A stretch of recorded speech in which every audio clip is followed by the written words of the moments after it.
So, let's start with the basics. So, what are your perceptions on cyber charters in general? I'll be honest with you, having taught for 16 years, I really, in a public school, I understand, the fight, I will say, of the public school system and how challenging it can be sometimes for teachers and administrators to, produce a quality education for kids. So I know that you don't always get the resources that you need or that you want. And at the same time, on the flip side of that coin, I think that it's important for students to have choice. So it's that battle, where's the line? If we don't have the public funding, we're not going to be able to produce quality schools. And we've all been hit with the budget crisis. So I think that there's got to be a solution. And I think the solution in my case here is what so many schools have done, is starting their own cyber program. So I believe that it's always a give and take, and there's no system that's perfect. So if we as a public entity can offer students, I think what's happened is because of the funding formula, it's really forced public schools to do what's best for kids anyway. Maybe the motivation was money, but ultimately the decision is fantastic. I mean, my vision is not only a full-time cyber, but beyond that, obviously opportunities for all students to have cyber opportunities and flexibility. How did you come upon this NEF grant, and what is your vision now for using it for your school district? Well, the grant came about, it was brought to my attention by Brian, and I couldn't get over it. The more I looked into it, I did a conference call with Dr. Catan and Tony Beatrice and all those, and it was amazing because I kept looking for the negative side. Like, okay, this is what you get, but, and that was never there. So it's such a win-win, and for me, I think I come at this a little bit differently in many ways, because number one, I'm a little bit old school, and just in my age, taught a bunch of years, understand the value of face-to-face instruction, but I also teach in an online environment. I'm in a doctoral program. I've done that as a hybrid, and I've taught courses, and I get the value of it. And the biggest part for me that is so phenomenal about the NEF is the community piece, that forging relationships with businesses in the community. And I think I've always viewed a school as the hub of its community. So outside of the wonderful curriculum that they offer, and I think that Pearson gives a great product, has a great product to offer. I'm 100% on board with that. I really think that this special part of making better inroads with the community and having that exchange is just going to be the real crux of this program. There's a whole school side, but I love that idea of reaching out and being educators for everybody. So that's what I'm thinking as I look at it. It's going to be a great thing for our kids, but it's going to be great for their parents and for the businesses and that exchange and all that it has to offer if we can get it off the ground. So let's kind of combine both of those questions and dive in a little deeper. So what, in your opinion, is the role of blended learning for the district, and what cyber charters bring, and what value does that bring to your students? Well, I believe, it's one of those things where it's happening, and it's better to get out in front of it than fall behind and get run over. I'll be honest, I have a 10th grader, a super bright, #1 in his class student here, and his issue is he can't fit enough in. He wants the rigor, and he wants all of these things, and there's that side of, we've just got to break down the structure of walls and 8 periods a day. And that's a shift, and that's a tough shift for many. And I think that's the beauty of the blended concept. We've got veteran teachers that stop in my office all the time, excited about trying something new like this. And I think that I give it a little validity because they know me from teaching, and they know I'm not just this tech savvy. You should have seen me trying to get on the Skype thing. It was scary. I'm like, I'm not a techie. I just understand that world. So I think that it just totally transforms the platform of education. And again, education to me is not about technology. It's about flexibility. So technology is important, but we still have to have teachers, we still have to have engagement, we still have to have all of that to have effective learning. And I think that the blended process is really what gives us the best of both worlds. So, you have the socialization piece in school. Those that are full-time cyber, many of them have their reasons, and many are very legitimate. And I think that's a great option. But here's how I explain it to people. My mission is to put the full-time cyber in place. Let's face it, I got to recoup some money, and I've got to stop the hemorrhaging of the kids leaving. But my vision is much more about every student has that opportunity to get some extra piece, that blended concept. And so many times, I have a son that's up here, but most of the kids I taught were down here, and they had probation officers, and they just didn't have, yeah, it's true, they just didn't have the connection, the meaning behind it. So if we can give them a reason to be here, I like this, or I'm interested, or I'm good at this, I think we can really pull up a lot of kids that have kind of fallen by the wayside in traditional education. So that's why I'm excited about that.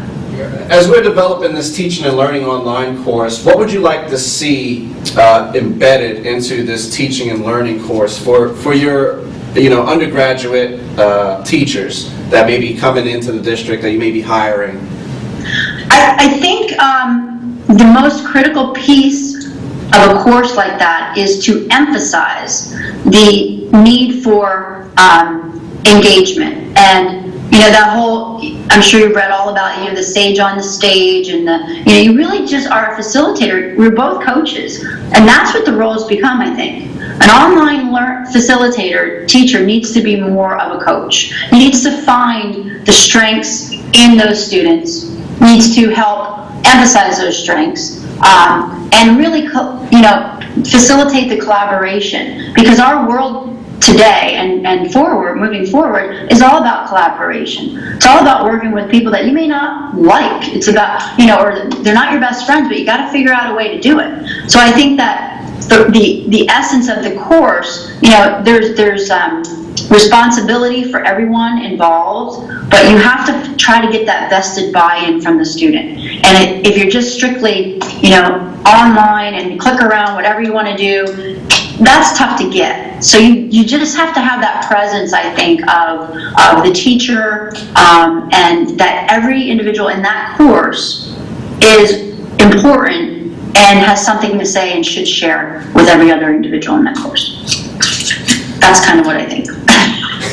Very succinctly stated, right? Yeah. Yeah, right.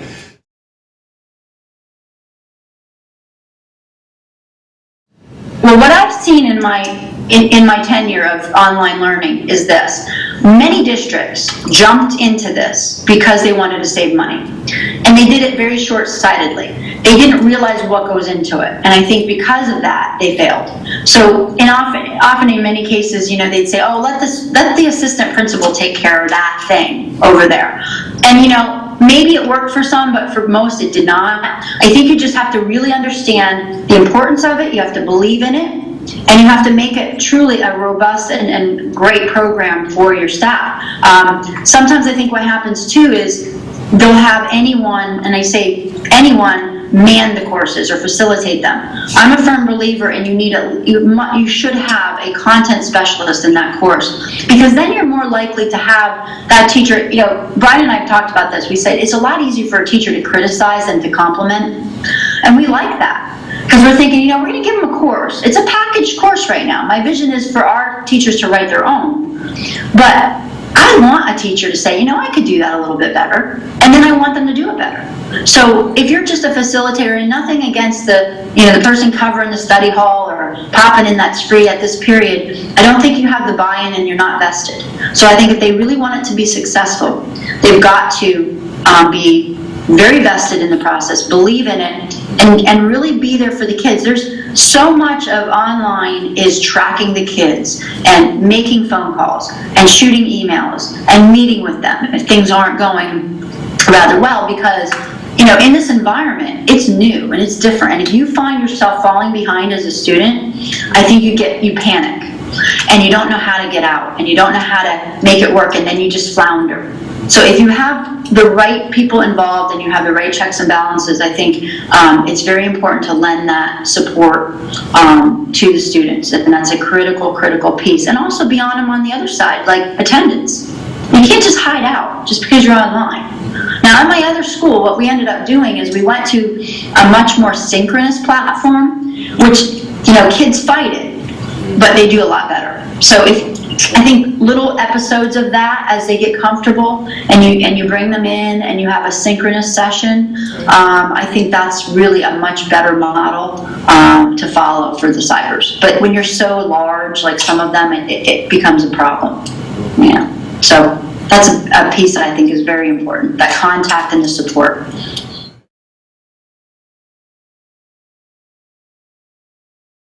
And I think, again, I will speak to kind of the area, if you will. I think the notion out there, the stereotype, if you will, was that a cyber charter was a dumping ground, a place for kids that, were truancy issues, and they just wanted to hide out. And many of them tried that. And so it didn't really have the reputation that some are fantastic and some it's challenging. I mean, to make AYP and a cyber charter is very, very challenging. But I also saw it meet so many phenomenal needs. We would have a graduation, and we had a small population. We had like 200 students. And you see a student walk across the stage that maybe has 1 or 2 children, and this was the only way that they were going to stay in school. And it means something. It's valuable. Or someone who has a health issue, or someone who really, has been bullied, and for as much as we would like to say we can control it, we can't always. So it has value, but I think changing the reputation was tough around here especially. But I think what happens is you see higher ed, you see, you graduate from high school, you go on to college, and your freshman year, you're probably taking 2 or 3 online courses. So we have got to prepare our students for that, and they're not prepared for that. So I think that as a student, and maybe I'm digressing a little bit from the original question, but the student side is, it can be a great tool, it can be a great way of learning, but it's very challenging. In fact, it's much more challenging than a traditional classroom in terms of time management and self-discipline. So it's not for every kid, the full-time cyber, whereas I think a blended hybrid mix is really for every student. I think every student can adapt to that. And I think, again, there's more credibility in the whole platform of online learning because we do have it at higher ed, and it's one of those trickle downs, So I think it's gathered a lot better reputation even in the area of the schools that are doing it. But I just think it's one of those things. It's like, when cell phones were out and the school's policy was put that away. I don't want to see a cell phone. I don't want to, don't even come near me. It's at the office. I'm calling your parents. Well, within 3 years, guess what? It's get your cell phone out. We're going to do. So you've got to roll with that as a school. Sometimes you got to be careful what you put out there because you're going to have to eat it. So now, I think we all see the value in kicking it up a notch. If we want to be compete globally and look at the whole perspective as a country, then we've got to do something better for our students. And one of the ways, I think, is offering them flexibility and other options. And I think that cyber brings that to the table. I will tell you that we really haven't got it out there yet. I think, that is why I came on board to start this, and there are people that realize it. We just put out a publicity brochure, like a booklet. It is in there. That's starting to circulate through our community. But my plan is to really, late spring, like now that we're on with NEF for certain, we're getting a training, April 9th, I'm training a bunch of teachers. Once we get to that point, I'm really going to do massive PR. I'm gonna go to the local library. I want to sit and have informational sessions. I'm going to try to get these kids that are at other cyber schools back. So I think it's not until then will it really be like out there that this is what we're doing. There's rumblings of it, but I think there's so much misunderstanding and misconception. One of the biggest ones, I think, is that people think they have to pay for it. Like they think when they go to a regular cyber school outside of the district produced cyber school, that there's a cost associated with it. Well, we all know that's not the case. And, I was in education for over 20 years, and when I went to the cyber school to work, I didn't really know that either. So I think it's just a matter of time till it gets out there, especially if we can get this business connection going. It's just going to really help us to launch what I think is a very positive, wonderful cyber program, one that is not, we didn't start and fail and try to resurrect. And I think that's critical for us, because Berwick was not one that jumped on. I alluded to earlier how some of them kind of got started, they were short-sighted and they just thought they'll start their own program. We didn't do that. So I think it's a lot harder to overcome a failure than it is to just start from scratch. So again, with the good curriculum, good people on board, and the buy-in from the businesses, I think it's a phenomenal opportunity for us to share this and to make it a very positive community. I think in the community we'll have a positive light. Well, I wonder, I've thought about this. I actually met with Bloomsburg University in the beginning of the year when I first came on board, because I don't know what we're doing for our pre-service teachers. Like, what kind of, are we teaching them to be facilitators of online learning? I don't know. I don't know what Penn State's doing, but Bloomsburg really doesn't have anything in place. Right. And, just like anything else, you can be extremely expert in your content, but if you don't know how to teach it, it's not really a great thing. So I really think that we've got to prepare our pre-service teachers with courses that teach how to instruct in an online program. Like I said, and it's kind of it's a new world, but it's not. It just seems like sometimes higher ed is behind in that. I don't know. But I think that the other part of it is it makes teachers much more marketable if they have that online experience. And if you have coursework and experience, like I wanted to bring student teachers to my other cyber school. That was something I was going to work with, a partnership with Bloomsburg, but I left the job. But I think that's what we do need. We need exposure. We need them to be able to work in those environments, get some time, get some hours in those environments. And I think what also happens is the student-teacher perspective lends itself well to those teachers, because they bring something in too. And many of them, I'm sure, have had some kind of online course because they got to college and they had to take a course. So I think it's a real good exchange when you can put a student teacher in a situation like that, and they can also augment the learning process in that cyber school. So I don't know if that's a plan, or like I said. So I guess I answered it with, I think that we need to put more courses in for pre-service teachers on how to actually learn online, to teach online, how to instruct online, and how to learn, the online learner.